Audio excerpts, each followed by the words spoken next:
Hey, my name is Gary. I'm an alcoholic, grateful alcoholic and drug addict in recovery. You know, I was watching this video. Danielle Saavedra, and I think that's how you, yeah, hopefully I'm saying that right. And she's all fired up on sobriety, and I think that's awesome. And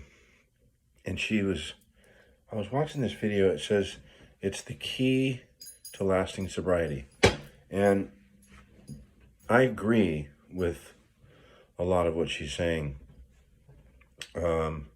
She's talking about, going back through your past and finding the places, that we've gotten fucked up, and, whether it's abuse issues or, we've all been through something, and we were all brought up maybe a little bit funny or whatever, but, to finding those things that damaged us maybe in the past, maybe as a child or whatever. And all of that stuff is good stuff. When I had my sobriety at 10 years, I had almost 10 years, and I went through 7 years of therapy in that, almost 10 years of sobriety.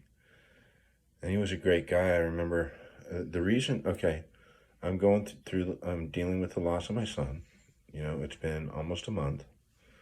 And the reason I went to therapy was because of my son, Brandon. He was living with me at the time I was living on Balboa Island. And he was about, I want to say, maybe 12, 13, 14, somewhere in there.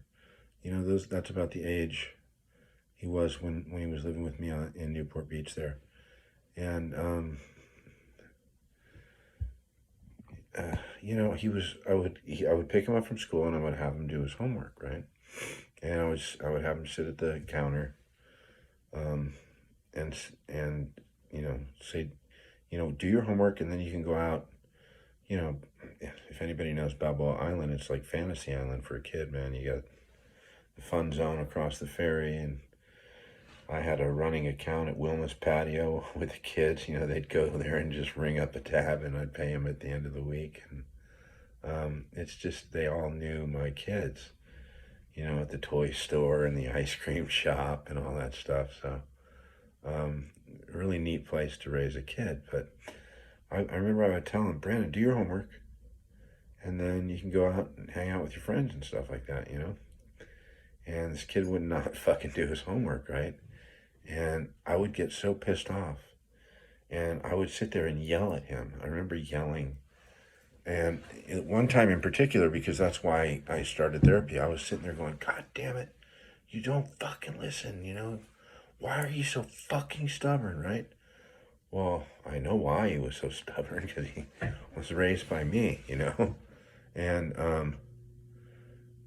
I talk about in earlier videos, and, that could be your strong point, and it could be your downfall, But sometimes it takes a lifetime to figure out which battles to dig your heels in on. But this kid would not do his homework, and I'm sitting there screaming and yelling, and it's actually hurting my heart, man, as I'm yelling at him. And so I get this therapist, and I had this guy for 7 years. He was the greatest. He had 35 years of sobriety. He was crippled with arthritis. His fingers were twisted all different ways. He's now passed. God rest his soul. He was a good man. He knew me like a book, man. He knew all my secrets and helped me through a lot of that dark shit that Danielle speaks about on her video. But so I go into him and I tell him, I'm fucking screaming and yelling at my kid, and it breaks my heart, man. And I don't know why I'm like this, and I just hated myself, because I thought I was just this shitty father, And he goes, well, you know why you do that, right? And I'm like, because I'm an asshole? I mean, I don't know. He's like, no, man, you're not an asshole. You're a good guy. That's why you're here, man. You want to better yourself. And he said, the reason you do that is because you don't know another way. That's all you know. That's all you've ever been taught. And I was like, wow.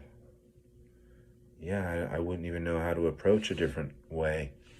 I wasn't armed with anything else in my arsenal. Just blunt force. Bum, bum, bum, bum. And, that only goes so far.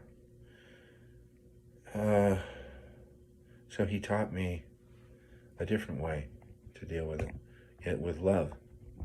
And teaching him, hey, if you don't want to do it, you're going to pay the consequences for it. And, just give him love and support him and tell him you're there to help him. But if he doesn't want to do his homework, he's going to have to pay the consequences for it.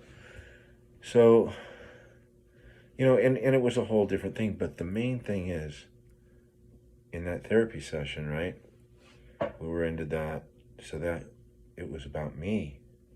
I went there for, because I didn't know how to deal with my son, and I wanted to treat him better, and I thought he deserved better treatment than what I was giving him.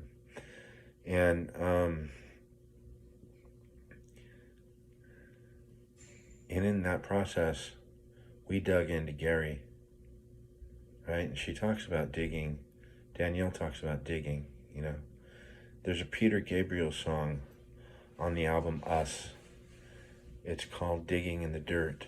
And to find the places we got hurt, digging in the dirt. And that's a great album, and it raises the hairs on my arm when I talk about that, because it's a powerful album. I don't know anything about Peter Gabriel, I just love his music, and his lyrics are just so powerful. And in this album especially, I don't know, it's all about, it just ties into recovery. All these different songs, man. It's heavy stuff. I would recommend it to anybody. But, so I sat there and I dug in the dirt, with my therapist. And, I'm not bad-mouthing the way I was raised or anything. My parents raised me great, man. They did the best they could, and each generation tries to do a little bit better. And they did, my parents, my mom, I have no resentments on my parents. I did when I was younger, and, we had, around that time, my mom and I were doing this kind of stuff, and, thank God they're alive, and I got to work through that stuff. I didn't work through it, like sit down with my mom and work through it with her. A lot of it is just acceptance, man. Accepting the way my parents loved me the best way they knew how to, and they gave me a lot of love. So I'm not resentful at my parents. My mom's a cute little fat little Italian lady right now, and my dad's like a tough, construction guy, and he had a great business, and was very successful in business, and all he had was a 6th grade education and a toolbox when he started, and he built pretty much an empire in the glass business, very well-known company in Los Angeles. He was a stud, man. And now they're both retired, and they're as crazy as can be, but they love each other, and they were my parents, and I'm proud to say that, and they raised me, and they made their mistakes, and I've made mine, So for forgiveness and love. But armed with all of that, but I just want to touch base, or just to touch on the fact, that we can have all this self-knowledge, and I did. I had a lot of self-knowledge. I went through 7 years of therapy. I was a soldier in AA. I mean, I had sponsees and going to meetings and all that stuff. And I was not spiritually fit or whatever the day I took the prescribed medication. And that therapist I'm telling you about, I was in a really bad depression, and he said, go to Kaiser, because I had Kaiser insurance. He said, go to Kaiser and do what the doctor tells you, right? And he knew me like a book, man. He knew the inside and out. He knew my weaknesses and my strengths. And I did that, and I went to the doctor, and I was prescribed medication, and one of the medications was a narcotic. And I took that medication, and I wasn't depressed, and I took that whole bottle in like 2 or 3 days. It was like 90 pills. It was like a month's worth, and however many it was. But it was a month's supply, and I did it in 2 or 3 days, and he was trying to get me back into AA, and I was like, no, this shit works, man, and I'm not coming back. And so what that did, so I just want to say, we're never safe. We're never out of the woods. Even self-knowledge, with all the self-knowledge and therapy and all that stuff, remember, we have an allergy to alcohol or drugs. That's never going to go away. Okay? No matter how much fucking therapy I take, I'm going to always have an allergy to alcohol and drugs. And that goes to prove it. So I love what she's saying, and it's true, everything she's saying, because that stuff does make you have a better life, but we'll always have the allergy to alcohol and drugs. So we're never out of the woods. We have to keep spiritually fit. And the way we do that is a day at a time. Okay? We remain spiritually fit, and the way I do it, okay, is through God, Alcoholics Anonymous, and working the steps. That's how I do it. I don't know how Danielle does it. I think it's great that other people have other methods and stuff like that. This is just the way I believe. So, and I've got a lot of experience, a lot of relapse experience, and a lot of experience as a functioning member of society through Alcoholics Anonymous and the 12 steps and using God in my life. But as soon as I put that drug in, that connection to God was severed. That it's like right now I'm walking through life, I've got like this umbilical cord to God right now, and it's amazing. I mean, with all this shit that I'm going through, I just lost my son a month ago, and me and this kid were connected at the fucking deepest level of the soul. Okay? I've been crying every fucking day.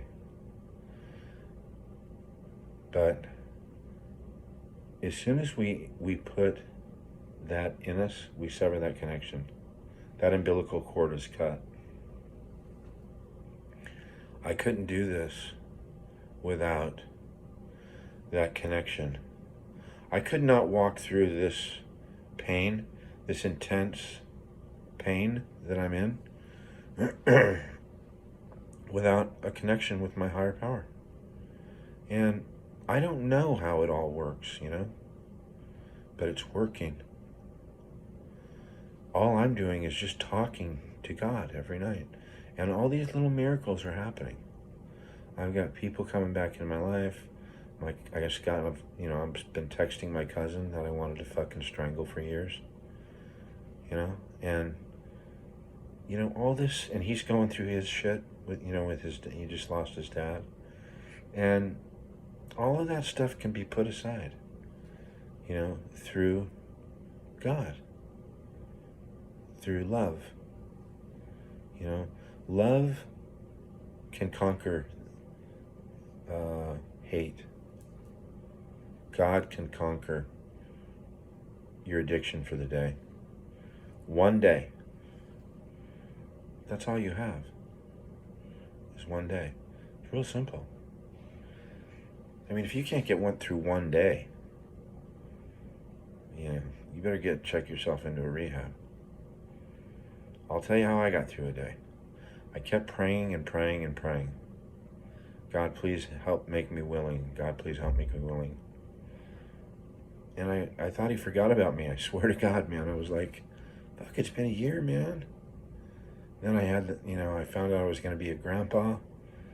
And then I'm driving back from Houston, going back to California.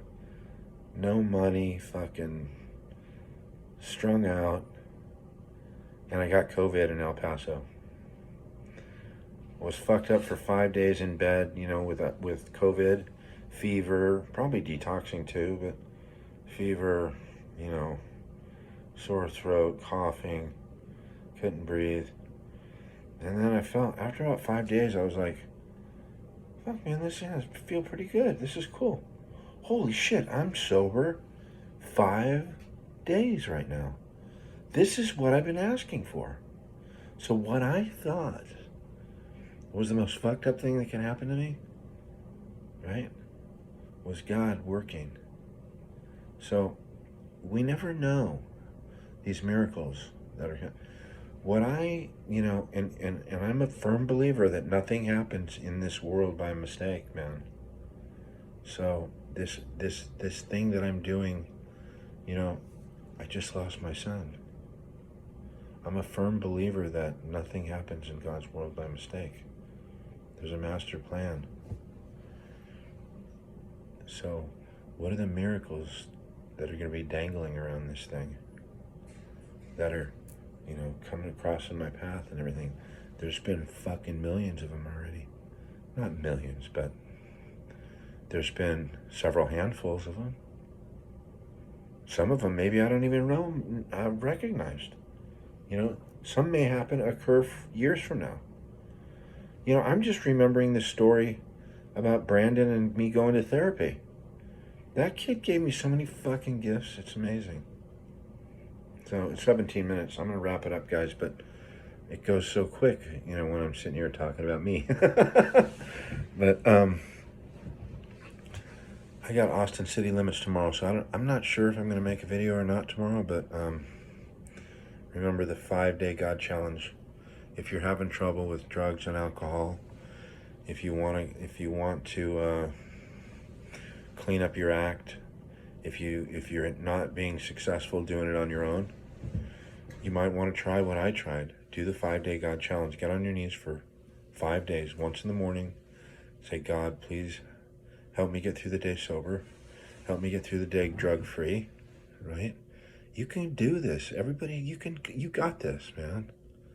And then when you go to bed sober at night, think about what a fucking miracle that was. Because you couldn't do it on your own. Right? But when you got on your knees, he gave you the strength to. And then go help somebody. And then repeat. Do it again the next day. I'm not saying that's what you have to do. I'm just saying that's what I did. That's what I do today. So, join this thing we do. Let's do it together. And I'll check in with you guys tomorrow. I'm going to see Casey Musgraves tomorrow, okay? She's hot and she's cute. And she's the greatest little country artist out right now. And she's just dynamite, man. And I'm going to see the Chili Peppers. So I'm going to be running back and forth because they're like at different stages at the same time. It's fucked up, I think. But it's going to be cool, man. I'm really looking forward to that. I'm going with my youngest son and his girl. So I'll let you guys know how it was, all right? I'm going to do it sober, too. I'm going to just smell the weed and watch people drink, and I'm going to be just fine. So thank you guys for tuning in. I couldn't do it without you.